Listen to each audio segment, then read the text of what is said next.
demonstration. This is my friend Chip, who's going to be actually firing off the musket for us today. Now Chip, as you can probably imagine, is dressed as a British soldier. The red coat is a bit of a dead giveaway, but specifically she's a British soldier in the de Watteville Regiment. Now the de Watteville Regiment is a pretty interesting British regiment, just because their regiment mostly comprised of various different European peoples, which makes it kind of interesting. So as the British were fighting against Napoleon in Europe, they didn't have quite enough British people to kind of supplement their ranks as soldiers died on the battlefield. So what they would do is they would take on various Europe and fighting against Napoleon. And the de Wattevilles were sort of one of these regiments. Followed the British Army all across Europe, so they would pick up some German people, Austrians, Italians, and even North Africans as well. So basically, wherever the British were fighting Napoleon, they were the de Wattevilles themselves were hiring on local people to fight in their ranks. And the de Watteville Regiment were actually here in Canada during the War of 1812, and specifically at the siege of Fort Erie, the de Wattevilles were the four fellows that attacked Snake Hill, the American gun battery that's a kilometer south that way. Unfortunately, they're the guys that didn't have the flints in their muskets, and the Americans kind of caught them off guard, essentially, and unfortunately they lost a lot of men just that way during the battle, unfortunately. So the night assault was fairly disastrous for them, really. But as a soldier in British employ, Chip is carrying a musket, which is what most British or American soldiers would carry onto the battlefield in this time. Typically, British soldiers would be carrying the British brown bess musket, but today, Chip is actually carrying the American version of the musket, which is called the Springfield. Now, the Springfield and the brown bess are exactly the same technology. They both have their own faults. Really the only difference between the Springfield and the brown bess is that the Springfield, the barrel is a little bit longer, and so it's a little bit heavier, but that's more or less it. They're basically the same. Now, a weapon like this does come with a couple of problems.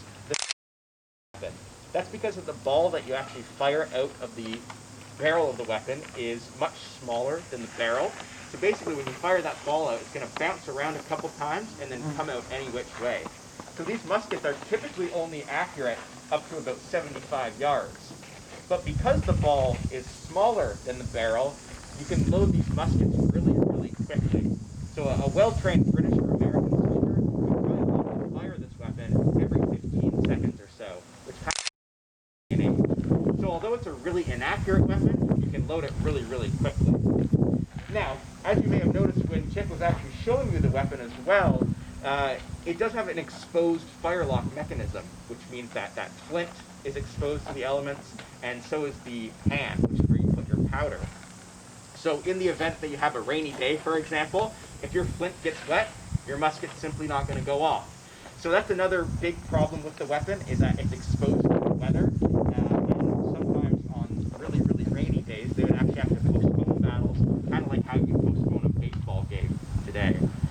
Kind of neat. Now, to make up for the inaccuracy of the weapon and its temperamentality, one thing that you do is line up your soldiers in these big, long lines. All right, this is known as linear tactics, and you've probably seen this in the movies before.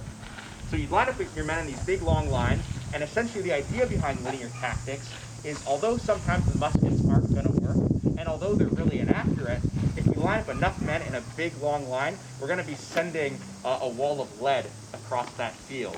And someone's bound to hit someone on the other side of the field. So that's the idea behind linear tactics, basically just sending a big wall of lead at the enemy on the other side of the field. Now the third problem with the musket is that it produces a great deal of smoke. So you'll see one weapon fire off today, but you can imagine if you had thousands of muskets going off, hundreds of cannons, there's going to be a thick fog of war sort of floating on the battlefield. And sometimes the distance from where we are to where is the time in which you have to decide if that person marching at you is a friend or a foe. Now how do you determine if the person coming at you is friend or foe? Any ideas? Exactly. right? So that's why the British are wearing these nice bright red uniforms, right? That marks the person as a British soldier. And that's why the red and that dark blue are two really distinctive colors that you can actually see through the thick fog on the battlefield. So although the weapons are a bit gaudy and they seem a little bit silly to us nowadays, they actually did serve a purpose on the battlefield in the early 19th century. Okay, so with that, we're going to run through the loading procedure for the musket now. Prime and load. So the first step, Chip is sort of flipping the musket under the crook of her arm there. She takes out a cartridge, a little paper cartridge, out of her cartouche, which is that black box on her side there. She puts some of the powder in the pan. She closes up the frizzen of the weapon, which keeps all the powder in the pan, so that when she moves the musket to the left-hand side of her body, the powder's not going to fall out. Then she puts the rest of the powder down the barrel. She takes out her ramrod, and she uses that to seat the powder and the paper at the base of the musket. Then, of course, you got to put the ramrod back as well, because you don't want to fire that across the field.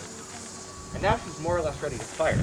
So when I say present fire, hopefully her musket could go off. So I'd highly recommend when I say present, probably plugging your ears, because this is going to be quite loud. Just as a heads up.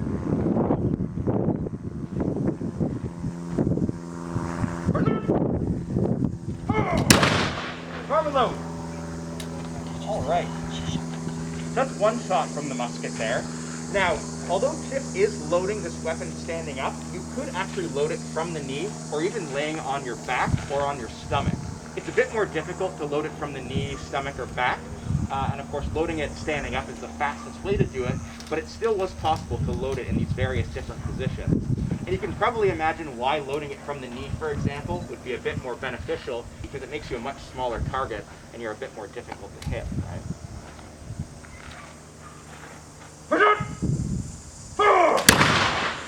Bring her arm on. All right, round of applause for Tip.